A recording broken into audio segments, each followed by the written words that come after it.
ಜಿಲ್ಲಾ ಪಂಚಾಯತ್ ತಾಲೂಕು ಕಾನೂನು ಸೇವೆಗಳ ಸಮಿತಿ ಕನಕಪುರ, ಮಹಿಳಾ ಮತ್ತು ಮಕ್ಕಳ ಅಭಿವೃದ್ಧಿ ಯೋಜನೆ ರಾಮನಗರ, ಸಮಗ್ರ ಶಿಶು ಅಭಿವೃದ್ಧಿ ಯೋಜನೆ ಕನಕಪುರ ಹಾಗೂ ವಕೀಲರ ಸಂಘ ಕನಕಪುರ ಇವರ ಸಹಯೋಗದಲ್ಲಿ ರಾಷ್ಟ್ರೀಯ ಪೋಷಣ್ ಮಾಸಾಚರಣೆ ಜಾಥಾವನ್ನು ತಾಲೂಕು ಕಚೇರಿ ಸಭಾಂಗಣದಲ್ಲಿ ಆಯೋಜಿಸಲಾಗಿತ್ತು. ಕಾರ್ಯಕ್ರಮದ ಉದ್ಘಾಟನೆಯನ್ನು ಕನಕಪುರದ ಜೆಎಂಎಫ್ಸಿ ನ್ಯಾಯಾಲಯದ 3ನೇ ಅಪರ ಸಿವಿಲ್ ನ್ಯಾಯಾಧೀಶರಾದ ಗೌರವಾನ್ವಿತ ಕುಮಾರಿ ವಿ. ಪಾರ್ವತಿ ನೆರವೇರಿಸಿದರು.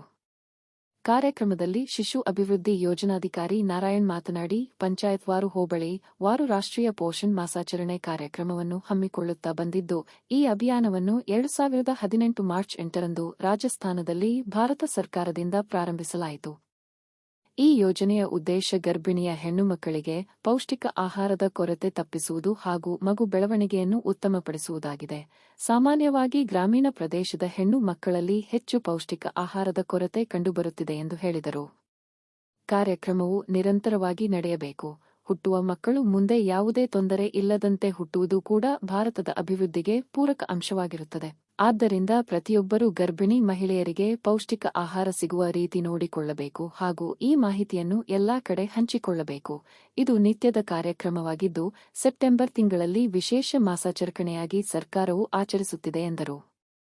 ಹಿರಿಯ ವಕೀಲರಾದ ರಾಮಚಂದ್ರ ಮಾತನಾಡಿ, ಆಶಾ ಕಾರ್ಯಕರ್ತೆಯರು ಗರ್ಭಿಣಿ ಮಹಿಳೆಯರಿಗೆ 2ನೇ ತಾಯಿಯಾಗಿ ಸೇವೆ ಸಲ್ಲಿಸುತ್ತಿದ್ದು, ಸರ್ಕಾರದ ರಾಷ್ಟ್ರೀಯ ಪೋಷಣ್ ಹಾಗೂ ಇತರೆ ಆರೋಗ್ಯ ಸೇವೆಗಳನ್ನು ಗ್ರಾಮೀಣ ಪ್ರದೇಶದ ಮಹಿಳೆಯರಿಗೆ ಉತ್ತಮ ರೀತಿಯಲ್ಲಿ ಸೇವೆ ನೀಡುವ ಮುಖಾಂತರ ಹುಟ್ಟುವ ಮಕ್ಕಳು ಆರೋಗ್ಯವಾಗಿರಲು ಸಹಕರಿಸುತ್ತಿದ್ದಾರೆ.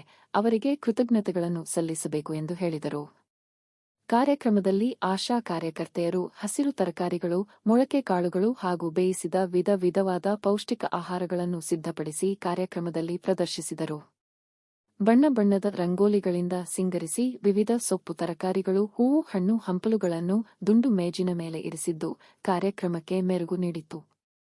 ಗೌರವಾನ್ವಿತ ನ್ಯಾಯಾಧೀಶರಾದ ಕುಮಾರಿ ಪಾರ್ವತಿ ಹಾಗೂ ವಕೀಲರ ಸಂಘದ ಉಪಾಧ್ಯಕ್ಷ ಸಿದ್ಧಾರ್ಥ್, ವಕೀಲರ ಸಂಘದ ಕಾರ್ಯದರ್ಶಿ ಸಿ.ಎಸ್. ನಾರಾಯಣ್ ಹಾಗೂ ಕೆ.ಸಿ. ಗೋಪಾಲಗೌಡ ರವರು ಪ್ರತಿಯೊಂದು ಆಹಾರ ಧಾನ್ಯಗಳನ್ನು ವೀಕ್ಷಿಸಿ ಮೆಚ್ಚುಗೆ ವ್ಯಕ್ತಪಡಿಸಿದರು. ಅಂಗನವಾಡಿ ಕಾರ್ಯಕರ್ತೆಯರು, ಮಹಿಳಾ ನೌಕರರು ಹಾಜರಿದ್ದರು. ಆಶಾ ಕಾರ್ಯಕರ್ತೆಯರಿಗೆ ತಾಲೂಕು ಕಚೇರಿಯ ಆವರಣದಲ್ಲಿ ನ್ಯಾಯಾಧೀಶರಿಂದ ಜಾಥಾ ಕಾರ್ಯಕ್ರಮಕ್ಕೆ ಹಸಿರು ಬಾವುಟ ಪ್ರದರ್ಶನ ಮಾಡುವ ಮೂಲಕ ಚಾಲನೆ ನೀಡಿದರು. ಎಂಜಿ ರಸ್ತೆಯ ಮೂಲಕ ಪಟ್ಟಣದ ಪ್ರಮುಖ ಬೀದಿಗಳಲ್ಲಿ ಮೆರವಣಿಗೆ ಹೊರಟು ಸಾರ್ವಜನಿಕರಿಗೆ ರಾಷ್ಟ್ರೀಯ ಪೋಷಣ್ ಕಾರ್ಯಕ್ರಮದ ಬಗ್ಗೆ ಜಾಗೃತಿ ಮೂಡಿಸಿದರು. ನಮ್ಮ ಪತ್ರಕರ್ತ ಮಿತ್ರರು ಈ ಒಂದು ಪೋಷಣ್ ಅಭಿಯಾನ ಒಂದು ಕಾರ್ಯಕ್ರಮವನ್ನು 2018 ಮಾರ್ಚ್ 8ನೇ ತಾರೀಕಿನಂದು ಇದು ರಾಜಸ್ಥಾನದಲ್ಲಿ ಮೊದಲನೇದಾಗಿ ಭಾರತ ಸರ್ಕಾರ ಪ್ರಾರಂಭ ಮಾಡಿದೆ. ಇದರ ಘನ ಉದ್ದೇಶ ಏನಂದರೆ 0ರಿಂದ 6 ವರ್ಷದ ಮಕ್ಕಳು, ಹದಿಹರೆಯದ ಬಾಲಕಿಯರು, ಗರ್ಭಿಣಿ ಬಾಣಂತಿಯರು, ಮುಖ್ಯವಾಗಿ ಇವರು 4 ಜನವನ್ನು ಗುರಿಯಾಗಿ ಇಟ್ಕೊಂಡು ಅವರ ಒಂದು ಯಾವುದೇ ರೀತಿಯ ಪೌಷ್ಟಿಕತೆಗೆ ಒಳಗಾಗದಲ್ಲೇ ಅವರು ಪೌಷ್ಟಿಕವಾಗಿ ಸಮಾಜದಲ್ಲಿ ಇದ್ದಾಗ ಮಾತ್ರ ಆರೋಗ್ಯಕರ ಸಮಾಜ ಇರುತ್ತೆ ಅಂತ ಒಂದು ಘನ ಉದ್ದೇಶ ಇಟ್ಕೊಂಡು ಇಡೀ ಭಾರತದಾದ್ಯಂತ ಈ ಒಂದು ಕಾರ್ಯಕ್ರಮವನ್ನು ಒಂದು ಜಾರಿಗೆ ತರ್ತಾರೆ. ಈ ಪೋಷಣ್ ಅಭಿಯಾನ್ ಯೋಜನೆಯಡಿಯಲ್ಲಿಯೇ ನಮ್ಮ ಏನು ಸಕ್ಷಮ ಅಂಗನವಾಡಿ ಕೇಂದ್ರಗಳು ಏನಿದೆ ಮತ್ತೆ ನಮ್ಮಲ್ಲಿ ಕಾರ್ಯಕ್ರಮಗಳು ಏನು 6 ಉದ್ದೇಶದ ಕಾರ್ಯಕ್ರಮಗಳು ನಡೀತಾ ಇದೆ, ICDS ಕಾರ್ಯಕ್ರಮಗಳು ಇವೆಲ್ಲವೂ ಸಹ ಆ ಒಂದು ಇದರಲ್ಲಿ ಗಡಿನಲ್ಲಿನೇ ಬರ್ತಾ ಇದೆ.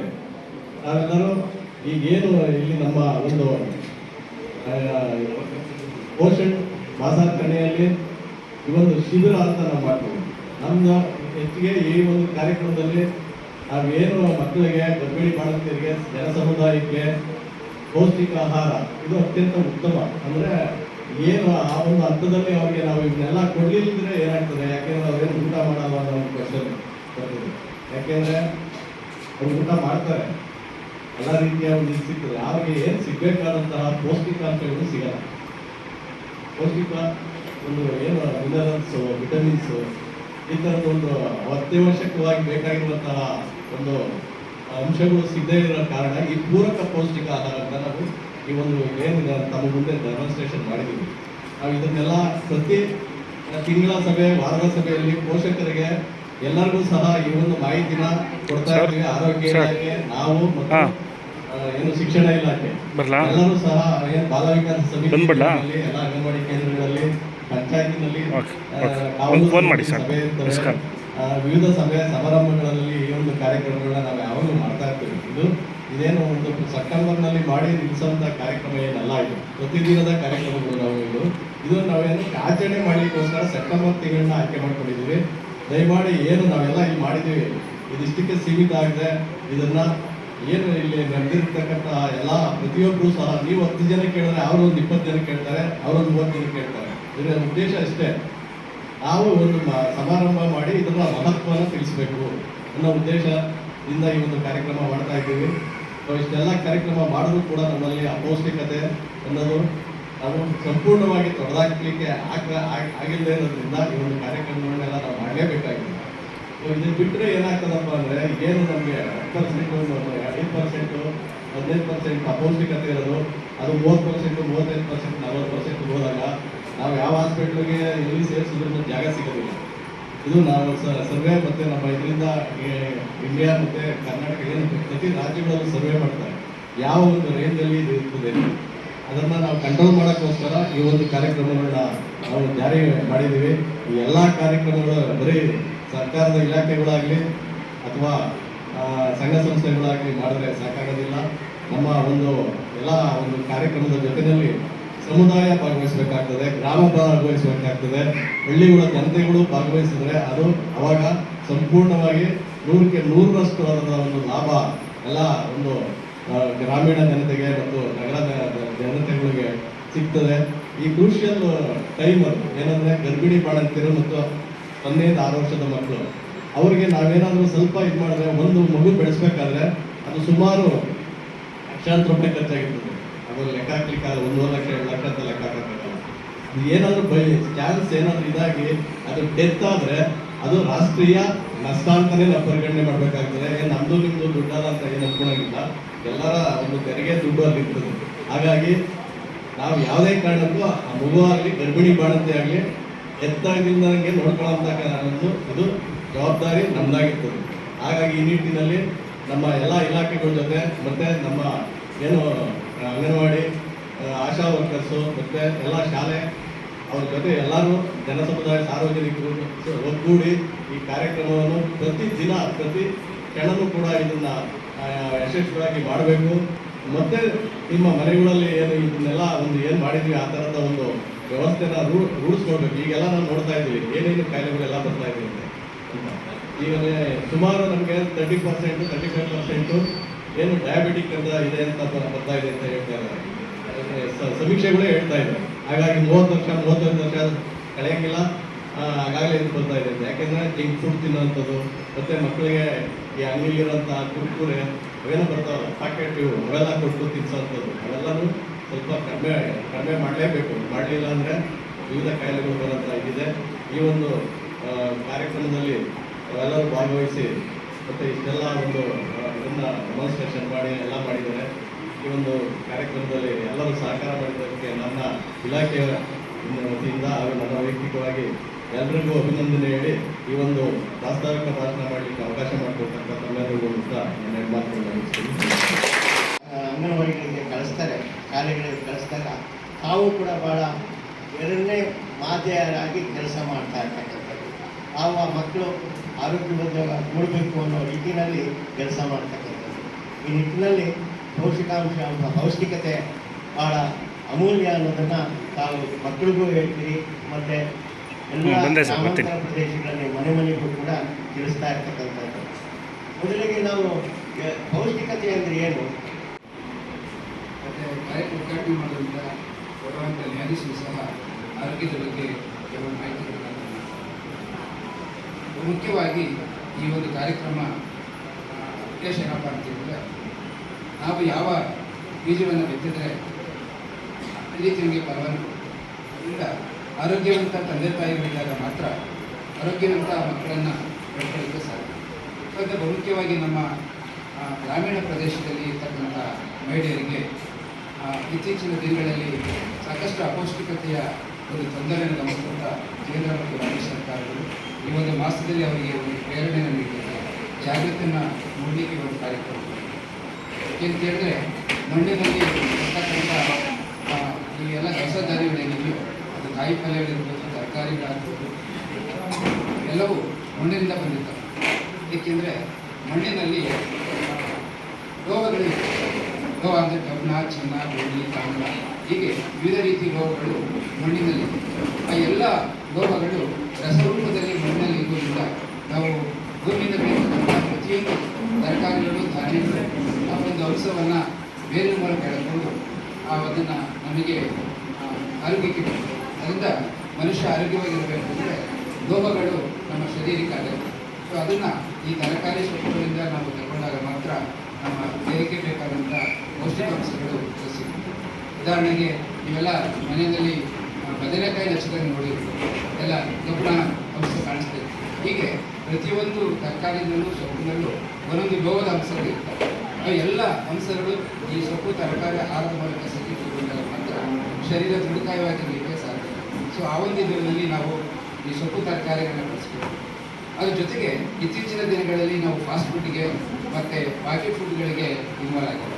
ಅದರಿಂದ ಮಹಿಳೆಯರು ಪ್ರತಿಯೊಂದು ಹಂತಗಳಲ್ಲೂ ಆ ಒಂದು ಆಹಾರಗಳನ್ನ ಬಳಸೋದ್ರಿಂದ ಇವತ್ತು BP, ಶುಗರು, ಜಾಯಿಂಟ್ ಪೇನು, ಇನ್ನೂ ಹಲವಾರು ಈ ಕಾಯಿಲೆಗಳನ್ನು ನಾವು ಗಮನಿಸ್ತಾ ಇದ್ದೀವಿ.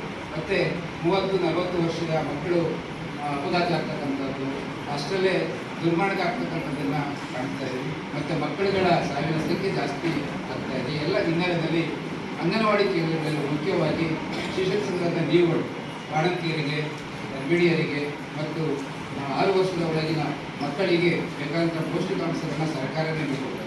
ಸೊ ಅದನ್ನು ಸಮಾನವಾಗಿ ಅವ್ರಿಗೆ ಹೇಳ್ತಕ್ಕಂಥದ್ದು. ಮತ್ತು ಏನು ಇವತ್ತಿನ ಕಾರ್ಯಕ್ರಮದಲ್ಲಿ ತಾವು ಹಲವಾರು ಒಂದು ಸಿರಿಧಾನ್ಯಗಳು ಅಂತ ಹೇಳಿದಾಗ ಮನೆಯಲ್ಲೇ ಸಿಗ್ತಕ್ಕಂಥ ಧಾನ್ಯಗಳ ಮೂಲಕ ಹುಳ್ಳಿಕಾಳು ಮತ್ತು ರಾಗಿಯಿಂದ ಹಪ್ಪಳಗಳನ್ನು, ಸಿಂಗಿಗಳನ್ನು ಮತ್ತು ಮೊಳಕೆ ಕಾಳುಗಳನ್ನು ಮಾಡಿದ್ದಾರೆ. ಸೊ ಇದು ತುಂಬ ಲೋಹದ ಅಂಶಗಳಲ್ಲಿ ಇರೋದ್ರಿಂದ ಆರೋಗ್ಯಕ್ಕೆ ತುಂಬ ಉಪಯುಕ್ತವಾಗಿದೆ.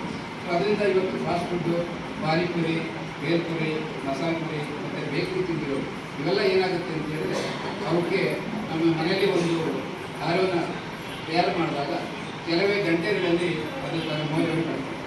ಆದರೆ ತಿಂದಾವರಿಕರಿಗೆ ಬೇಕರಿಂದಲೇ ಅಥವಾ ಪ್ಯಾಕೆಟ್ನಲ್ಲಿ ಅದನ್ನು ಕಳಿಸ್ತಾರೆ ಅಂತ ಹೇಳಿದ್ರೆ ಅದಕ್ಕೆ ಒಂದು ಇಷ್ಟು ಪ್ರಮಾಣದ ಕೆಮಿಕಲ್ನ ಮಿಕ್ಸ್ ಮಾಡಿ, ಸೊ ಹಂತವಾಗಿ ಆ ಕೆಮಿಕಲ್ ನಮ್ಮ ಶರೀರವನ್ನು, ರಕ್ತವನ್ನು ಸೇರಿ ಹಲವಾರು ಕಾಯಿಲೆಗಳಿಗೆ ನಾವು ತಂದಾಗ್ತೇವೆ. ಈ ಒಂದು ದಿನದಲ್ಲಿ ಸಾಂಪ್ರದಾಯಿಕವಾಗಿ ನಮ್ಮ ಒಂದು ಗ್ರಾಮೀಣ ಪ್ರದೇಶಗಳ ಆಹಾರ ಏನಿತ್ತು, ಬಾಣಂತಿಯರಿಗೆ ಅಂತೇಳಿ ಹಿಂದೆ ಏನೆಲ್ಲ ಆಹಾರಗಳನ್ನು ಮಾಡ್ಕೊಡ್ತಾ ಇದ್ರು, ಆದರೆ ಇವತ್ತಿನ ವಿಘಟಿತ ಸಮೂಹ ಕುಟುಂಬಗಳಲ್ಲಿ ಮನೆಯಲ್ಲಿ ತಿಳಿಯೋದಿಲ್ಲ. ಮತ್ತು ಎಲ್ಲರೂ ನಗರೀಕರಣದ ಚೌಕಟ್ಟಿನಲ್ಲಿದ್ದೀವಿ. ಮತ್ತು ಆದ್ದರಿಂದ ಇವತ್ತೇನಾಗ್ತಾ ಇದೆ, ನಮಗೆ ಬೇಕಾದಂಥ ಸಾಂಪ್ರದಾಯಿಕ ಆಹಾರಗಳು ಇವತ್ತು ಬಗ್ಗೆ ಆಗ್ತಾ ಇದೆ.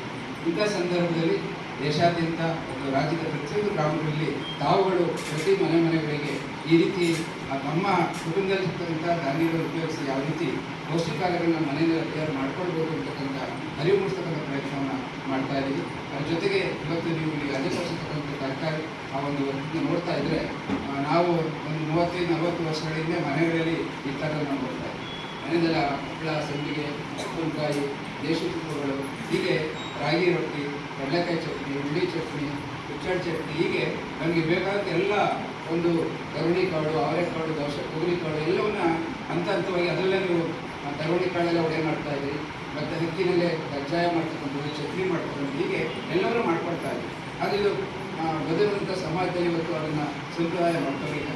ಎಲ್ಲ ನಾವು ನಗರದಲ್ಲಿ ಪಾಕೆಟ್ ಫುಡ್ಗೆ ಹೋಗ್ತಾ ಇದ್ದೀವಿ. ಸೊ ಅದರಲ್ಲಿ ಶೇಕಡ 40% ಕೆಮಿಕಲ್ ಇರೋದ್ರಿಂದ ಆಹಾರಗಳನ್ನು ತಿಳಿಸಿ ಮತ್ತೆ ಸಾಂಪ್ರದಾಯಿಕ ಆಹಾರಗಳಿಗೆ ನಾವು ಬರಬೇಕು ಅಂತಕ್ಕಂಥ ಅಭಿಪ್ರಾಯವನ್ನು ಎಲ್ಲ ಮಾಡಿಸ್ತಾ ಇದ್ದೀವಿ. ಸೊ ಅದರಿಂದ ಆರೋಗ್ಯವೇ ಭಾಗ್ಯ. ಸೊ ಅದರಿಂದ ಆರೋಗ್ಯವಾಗಿದ್ದಾಗ ಮಾತ್ರ ನಮ್ಮ ಜೀವನ ಚೆನ್ನಾಗಿರೋಕ್ಕೆ ಸಾಧ್ಯ. ಇಲ್ಲಿ ಎಷ್ಟೇ ಐಶ್ವರ್ಯ, ಅಂತಸ್ತು, ಎಷ್ಟೇ ಬ್ಯಾಂಕ್ ಬ್ಯಾಲೆನ್ಸ್ ಇದ್ರೂ ಸಹ ಆರೋಗ್ಯ ಇಲ್ಲ ಅಂತ ಹೇಳಿದ್ರೆ ನಮ್ಮ ಜೀವನ ನರಕಾಗುತ್ತೆ. ಆ ಒಂದು ಹಿನ್ನೆಲೆಯಲ್ಲಿ ತಾವೆಲ್ಲ ಗ್ರಾಮಾಂತರ ಮಟ್ಟಗಳಲ್ಲಿ ಅಂಗನವಾಡಿ ಕೇಂದ್ರಗಳ ಮೂಲಕ ಶ್ರೀಶಕ್ತಿ ಸಂಘಗಳು ಮತ್ತು ವಿವಿಧ ಸಂಘ ಸಂಸ್ಥೆಗಳ ಆ ಒಂದು ಪಂಚಾಯಿತಿ ಲೆವೆಲ್ನಲ್ಲಿ ಅಥವಾ ನಿಮ್ಮ ಒಂದು ಅಂಗನವಾಡಿ ಕೇಂದ್ರಗಳಲ್ಲಿ ಇನ್ನು ಸ್ಥಳೀಯ ಮಹಿಳೆಯರಿಗೆ ನೀವು ಈ ರೀತಿ ಫುಡ್ಡಿನ ಯಾವ ರೀತಿ ತಯಾರಿಸ್ಕೊಳ್ಬೋದು ಅನ್ನೋದ್ರ ಬಗ್ಗೆ ಅರಿವು ಮೂಡಿಸ್ತಕ್ಕಂಥ ಜವಾಬ್ದಾರಿಯನ್ನೆಲ್ಲ ಕೊಟ್ಟಿದ್ದೀವಿ. ಅವರು ಪ್ರೇರಣೆಗೋಸ್ಕರ ಈ ಕಾರ್ಯಕ್ರಮವನ್ನು ಮಾಡಿಕೊಂಡು ಯಶಸ್ವಿಯಾಗಿ ನಡೀತಾ ಇದೆ. ಈ ಸಂದರ್ಭದಲ್ಲಿ ಮಕ್ಕಳಿಗೆ ಅವಕಾಶ ಮಾಡಿಕೊಡುವಂಥ ವೇದಿಕೆ ಸದಾ ನಿಮ್ಮ ಸೇವೆಯಲ್ಲಿ ಪ್ರಜಾ ಭಾರತ ನ್ಯೂಸ್ ವೀಕ್ಷಕರೇ, ಸಾಮಾಜಿಕ ನ್ಯಾಯಕ್ಕಾಗಿ ನಮ್ಮ ಚಾನೆಲ್ ಸಬ್ಸ್ಕ್ರೈಬ್ ಮಾಡಿ, ಶೇರ್ ಮಾಡಿ, ಲೈಕ್ ಮಾಡಿ. ಧನ್ಯವಾದಗಳು.